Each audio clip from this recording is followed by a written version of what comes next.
Well, this is challenging because if the inner saboteur we are about to tackle is scoring high for you, you will hardly be willing to lean in and listen because you have so many other options on your plate that are way more exciting and really keep you busy. Yeah, right. This time we'll track down the restless saboteur and I'll try to speak as fast as I can.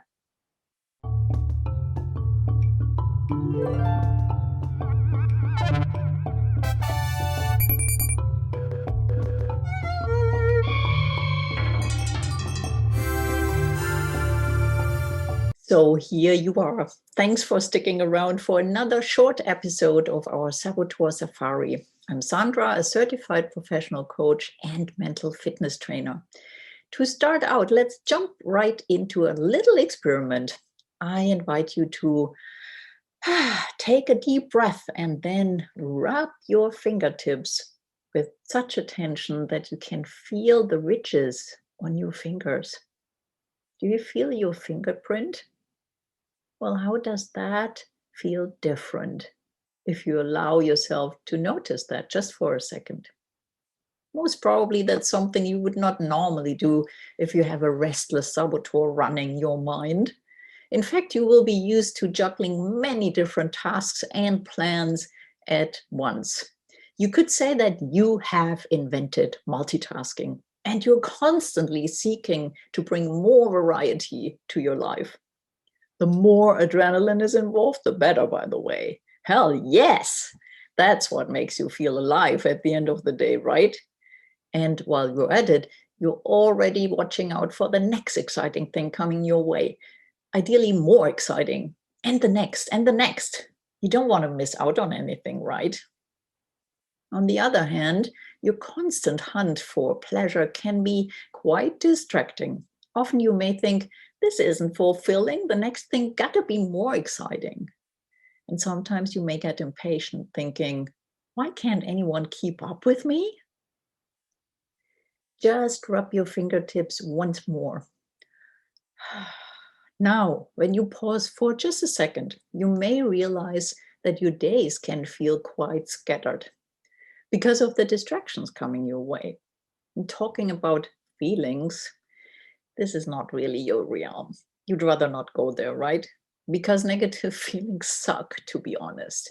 Because once you focus on unpleasant things, they may grow and then you can't handle them anymore. Are you still with me?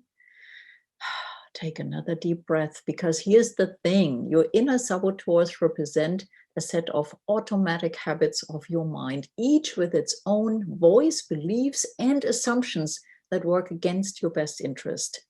They are deeply ingrained in your unconscious and not even tangible, but they impact how you feel in your body and how you will act in the next step. Actually, the restless saboteur causes you not to feel so much in your body, rushing you from one highlight to the other. Rather, the restless mind will justify your behavior with these lies. Life is too short. It must be lived fully. And I don't want to miss out. Just switch your perspective for a moment, looking at yourself through the eyes of the people around you. It's hard for them to keep up with your pace. Actually, it may appear to them as quite a frenzy and chaos, which makes it difficult for them to build anything sustainable around it. Now, rub your fingertips just once more, because we want to drill down a little deeper here. Are you with me? If you're honest, you tend to avoid a real and lasting focus on the issues and relationships that truly matter. The fun and excitement you seek are helping you to cover up what's deeper there. It's actually an escape from being present to this moment's full experience. And this might include dealing with unpleasant things. How come you've developed that automatic habit? Saboteurs are formed in our early childhood. They start off as our guardians to help us survive the real and imagined threats to our physical and emotional safety when we're kids. The restless is a strategy to find constant new sources of pleasure and actually self-nurturing. It may be associated with inadequate parental nurturing or painful circumstances when you were small. The restless indulgence also provided an escape from having to deal with anxiety and pain. Now, what does it cost you to feel restless? What's the price you pay?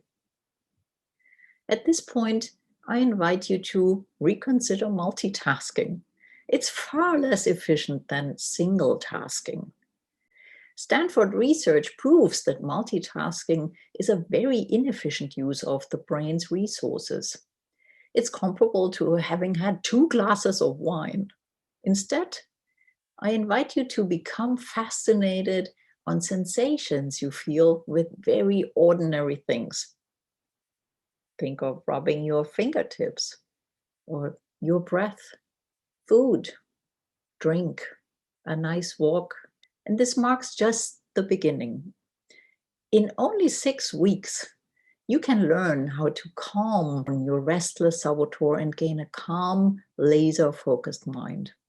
A client of mine with a strong restless bias just went through the program and reported how liberating it is for her to get some rest, some peace of mind, and be much more present to every moment, with a very positive impact on her relationship, by the way. Sounds interesting? Just get in touch. I'm here for you.